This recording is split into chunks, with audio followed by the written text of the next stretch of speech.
Today on Clear Your Clutter Inside and Out, we're talking about working with kids when decluttering and getting organized. Do you worry that your kids lack the skills to declutter and get organized? Are you tired of picking up all your children's stuff 24/7? How can you work with your children and have a harmonious household? Learn how to work with your children and teach them lifelong skills of decluttering and organizing as we begin our month focusing on teamwork. Do you control your clutter, or does your clutter control you? On Clear Your Clutter Inside and Out, we'll teach you awareness as well as action steps to create change in your life. Come on, let's get started. I did something a little bit different this month. Well, first, I hope everyone had a great break. I hope that you were able to access the archives. I know we didn't have live shows for 6 weeks or recorded because they aren't technically live, but hopefully that was helpful to you. Or if you took a break, even better. It's all good. As long as you were honoring yourself and listening to your intuition, I think that's really great. I am ready for summer to be over. July is usually the hottest here in North Carolina. Still being in August, though, it's too hot for me. So I did things a little bit differently this month. While most of us were at home back in March and April, and just again a huge shout out to health care workers, first responders, janitors, all of y'all that made a huge difference, grocery store workers, clerks, everyone that allowed many of us to stay at home. I offered free live coaching for a couple months on Facebook. And so I did a special episode in April, May, and June that I include in the podcast. But this month, they all kind of came together. And the only thing I did is I edited out any pauses, or if I repeated, hey, next week come and see the coaching. And, in one that I didn't realize the chat was on and all these questions had poured in. And I'm like, hey, if anyone has a question. So all of that was edited out. And the only thing I did was I did take action at the end, do an intro, just to kind of tie it together, the theme of the podcast. And I feel really like, let's take action. And I didn't do those with the bonus episodes in April, May, and June, but now that we're kind of back to the format, that's what I did. So all these in my mind kind of gelled together into what I'm calling teamwork. For many of you, it's back to school time. And I thought talking about working together would be really great. I also had a great Q&A session when people ask questions. I was asked questions I didn't ever been asked before. So that was really wonderful to do that. It kept me on my feet. It really helped me mentally. And you'll notice in these episodes, I definitely go more on a tangent mode. I try to, when I do the podcast, have my little points. And at the beginning, I did it similar to a podcast. So I wrote down even more brief points. So I'll do a little tangent thing a little more often, but hopefully you can hang with that, because sometimes there's really good stuff when I go off in different directions. And, as always, I say a little prayer, I say a little moment, have a moment and say just whatever people need to hear, please allow that to come through me. So hopefully you will be able to gain through that even when I meander a little bit. Working as a team not only supports us in clearing physical clutter, but it also helps with mental clutter. How exhausting is it when stuff doesn't get done or you're really far apart? Emotional clutter, right? When it's emotionally draining to fight or ask your kids to continually to get stuff done.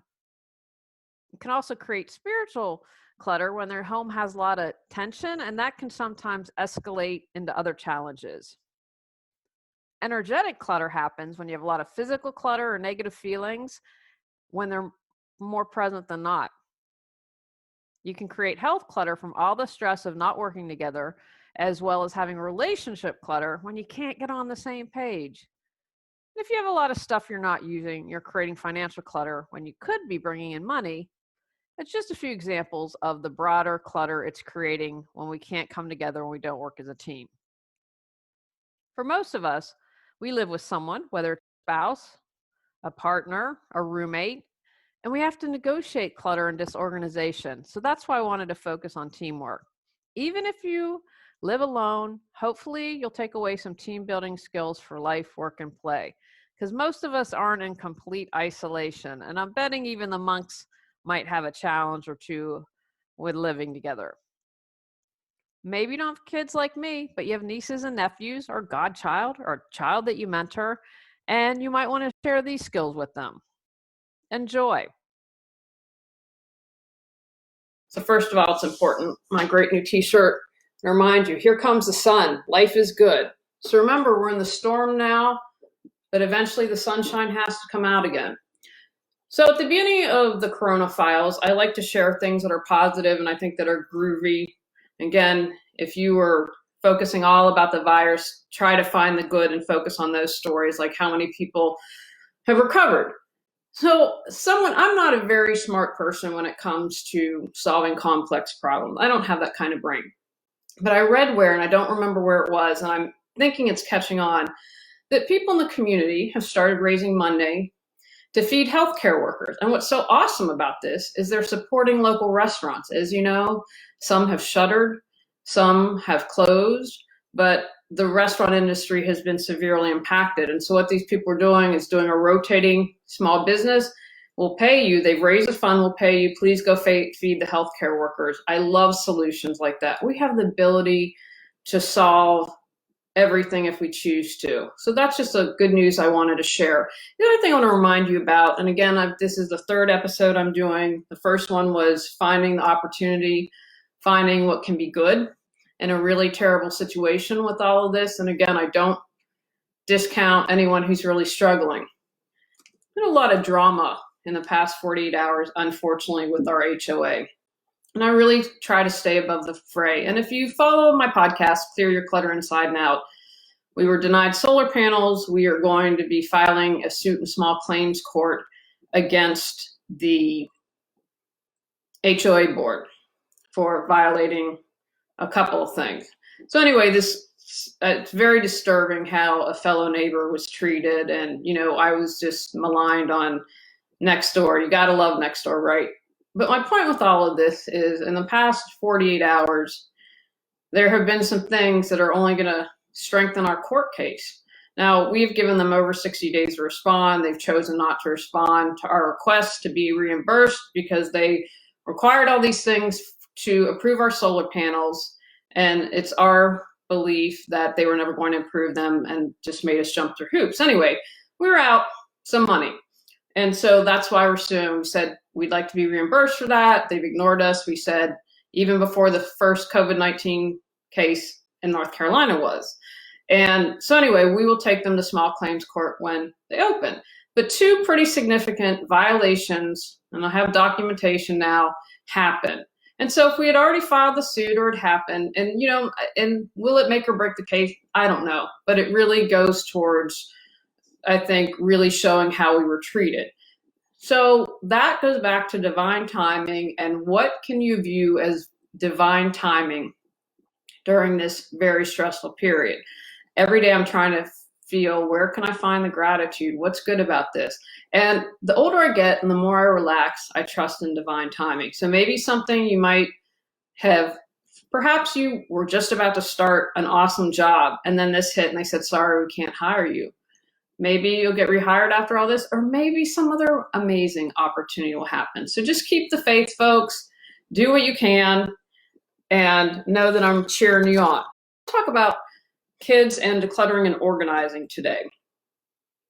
When I'm hired to work with a family, well, if the parents are both organized, they don't need me. And if the parents or the family is in a bunch of clutter, they don't want me. So typically when I work with a family, there's maybe one person that's more on the clutter side and one person's more on the organized side, right? And kind of finding that sweet spot where it works for everyone.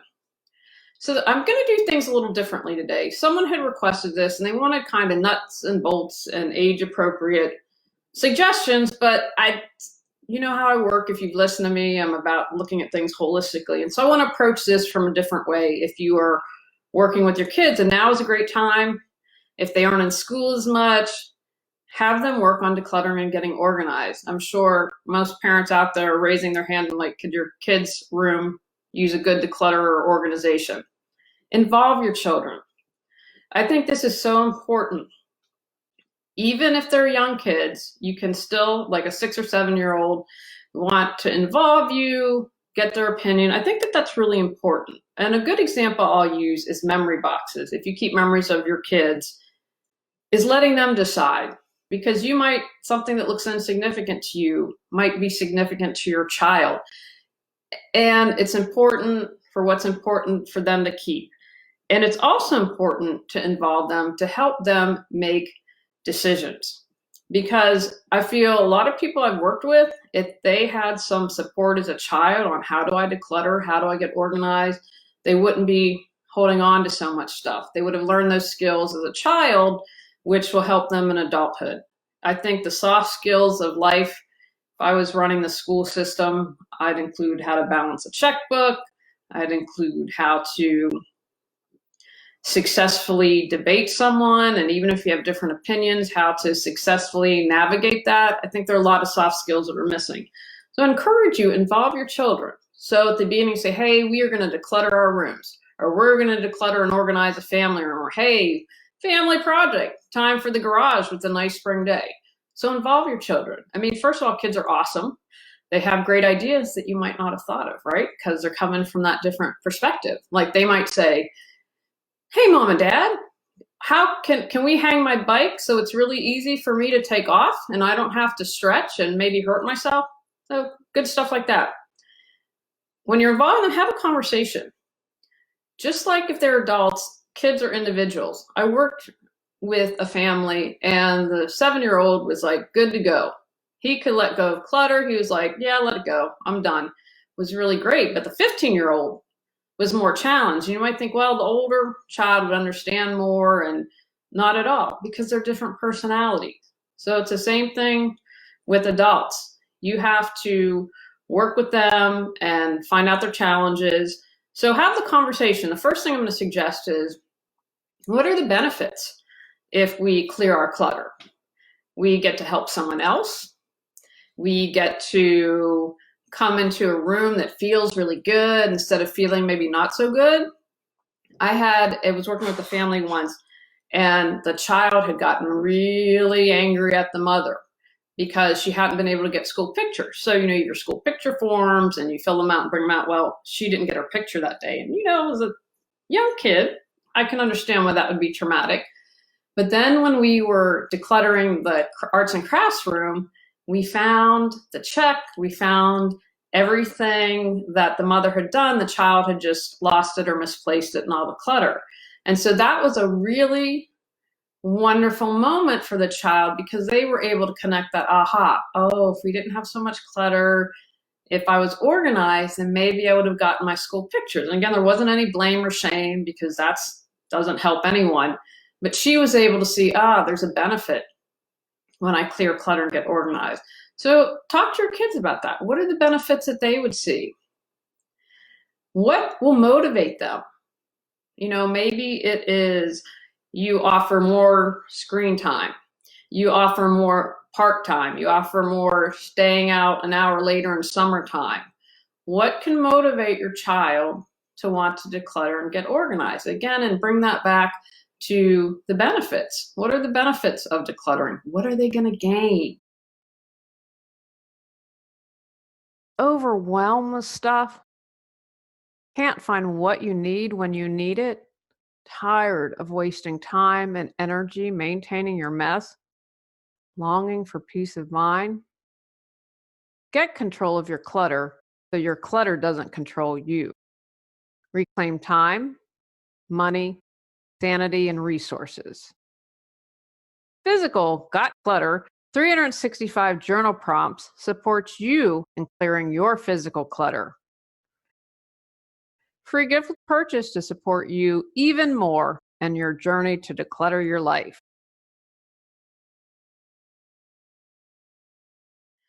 What will motivate them?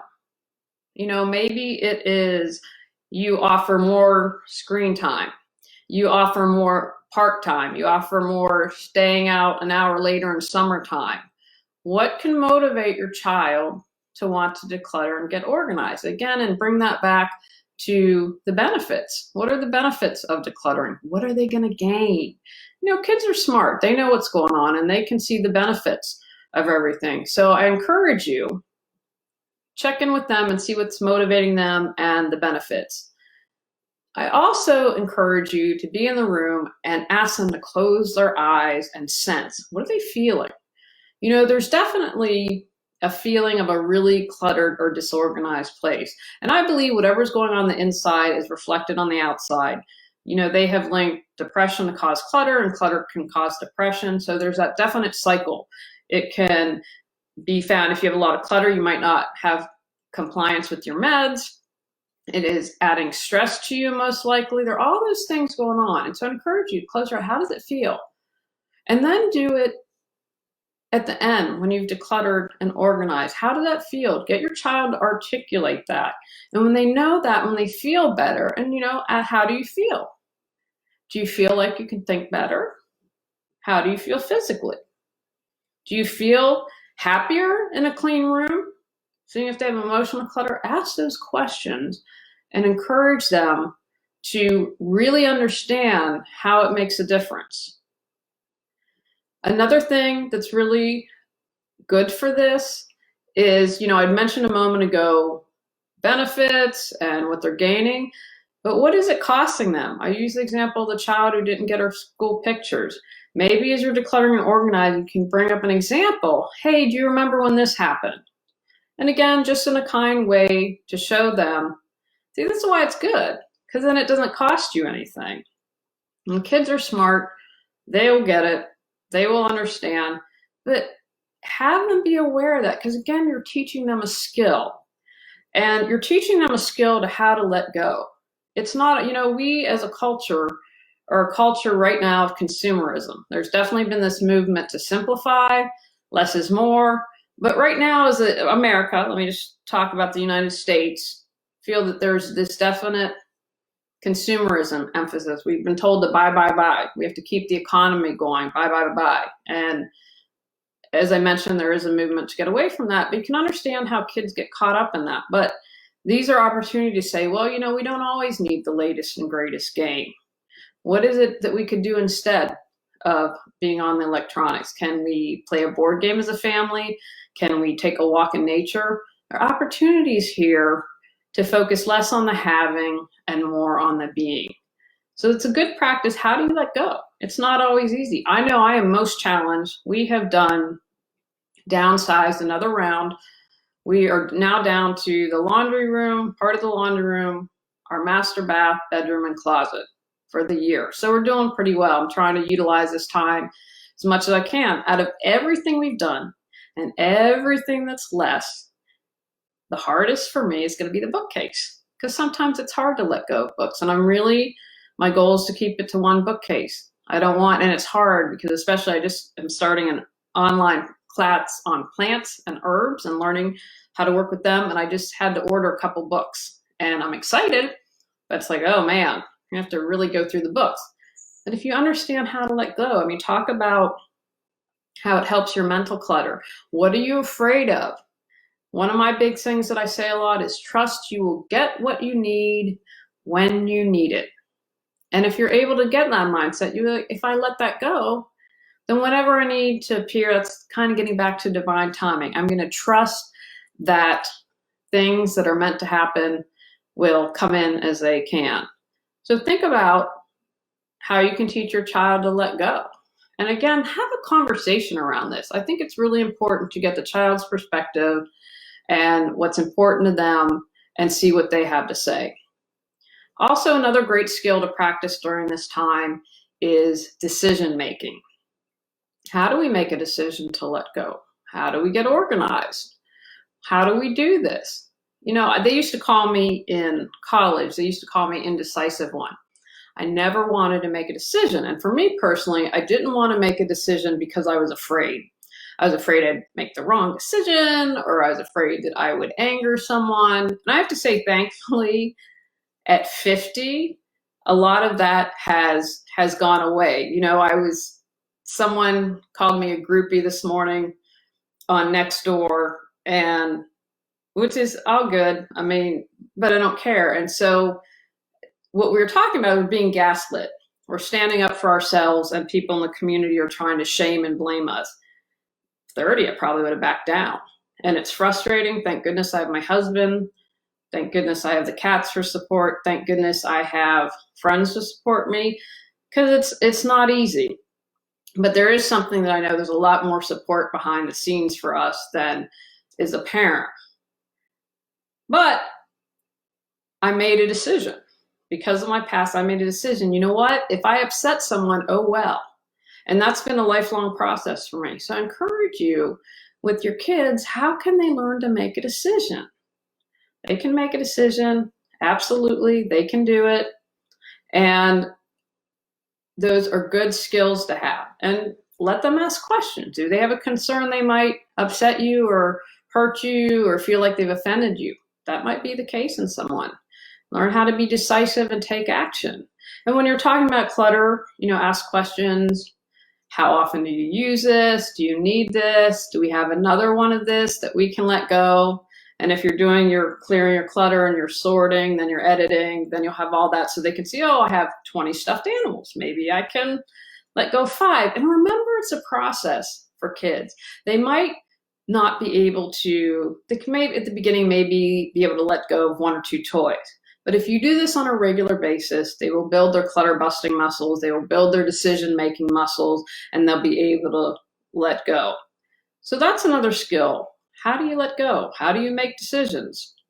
And think that that's something really important. And I would also spin this whole process to a positive. People, decluttering, organizing. Not everyone, but a lot of people do. And, it can be boring, it can stink. So you're going to want to make this process fun for them. Maybe as a warm-up, you all dance as a family. Afterwards, maybe you go out for ice cream or a walk in the park or have family game night. Have a reward at the end. Make the process fun. Have music. Make sure that there's water so everyone stays hydrated if you need to have some snacks. And keep focused. Now, a couple things to consider. Most kids aren't going to be able to focus. Like when I do a job, I try to do it in 4 hours. If someone's elderly, I do it in 2 hours, sometimes 3 hours. I'm pretty spent after 4 hours, and I think that's too long for kids. So I'm going to encourage you, can you do it for maybe 2 hours, maybe 1 hour? I think that that's really important. So have a time, plan on spending less time on it. And again, you put an hour on Saturday, you put an hour on Sunday, that's 2 hours of work done. You can also consider, you can have, for instance, the kids each do their bedroom and you go around and support them. Or maybe you say, okay, as a family, let's all help each other and see if we can get one of the kids' rooms done or the living room done. Get involved, make it a family affair. And remember that you are a team. There's no I. Even if you've had challenges in the past, let them go. Completely let them go. Start in the present moment. Say, okay, this might have happened in the past, but we begin new right now in this moment. We don't shame anyone. We don't blame anyone. We are moving forward as a family. We are our best support system, and let's keep up with that. If you want to do less time, you have to potentially take more breaks depending on the age of the kids. I think that that's really important. So plan for breaks. Again, if you make this an unstressful situation, you make it as joyful as possible, you're going to be able to get it done probably in less time. I'd also suggest coming up with some steps for kids. So this is where you say, okay, I'm the parent, I'm going to have some suggestions here. Okay, so like the first thing we're going to do is we're going to pick up all our clothes all around our room. And if we need, let's put the dirty clothes in the hamper. If it's clean, let's hang it up so we can see all these clothes we have. If we have 10 pairs of jeans, maybe we only need 5. Have steps for the kids to come. Okay, we've got all the stuffed animals together. What can we read through? What can we let go? Make it as easy as for your kids as possible and make those manageable steps. And then again, depending on your child's personality, depending on your child's age,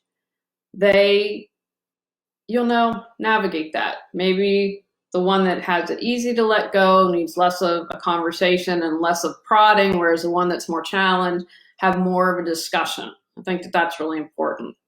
Another thing that can help and this kind of ties back to motivation, is can you say to your kid, okay, when we're done, we are going to donate all our stuffed animals to the children's home, because these kids don't have a lot, they don't get everything, and so how can we make an improvement? How can we make someone else's life better by letting go what no longer serves us? Now, I want to add an important note, and I have a friend who's works with hoarders out in California, and she shared with me, which I didn't realize, I didn't do this when I lived in California. You are now, and I don't know how it works, you'd have to research that, but you are charged landfill fees when you in California to dump things. And so you don't want to let go, or you don't want to donate things that are just in such horrible condition that you are going to force a nonprofit, or you are going to provide more work for someone when you're decluttering. My rule of thumb for you would be to say, if you wouldn't give it to a family member, if you wouldn't give it to a friend, if you wouldn't give it to a neighbor, then that's something that you need to think about. Because if you wouldn't give it to them, why would you give it to a charity? I mean, I would think as a child, it would be kind of a bummed out feeling to get something that was torn and stained and just way beyond repair. And the other thing is, don't give a puzzle if you're missing 5 pieces. Think about that. Again, think about it from a child's view, or wherever you donate. Or maybe you donate your bedding and your towels. You're going as a family to do things, and so you donate those to an animal shelter that can use them. And so have that plan on hand, because, right as soon as you're done, let's go, and we're going to make them so happy at the animal shelter that they have blankets for the cats and dogs that come in, the bunny rabbits, and that's going to make the child feel really good. And again, get them involved. What charity, what's important to them? What do they want to donate to? So those are just a couple tips during this time. How can we stay positive? How can we see the opportunities? How can we be grateful? There's a lot of good out there, and I definitely encourage you to seek it. Remember? Take actions from today's podcast. Decide what spaces you want children to help declutter and organize. Involve kids in all steps. Motivate your children. Teach kids how to let go. Work with the young ones so they can learn how to make decisions. Discuss the benefits of being organized and clearing clutter. Help them understand the cost of disorganization and clutter. Break tasks down into manageable steps and age-appropriate chores.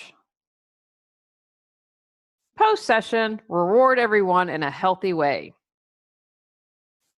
On our next episode, we're answering your questions.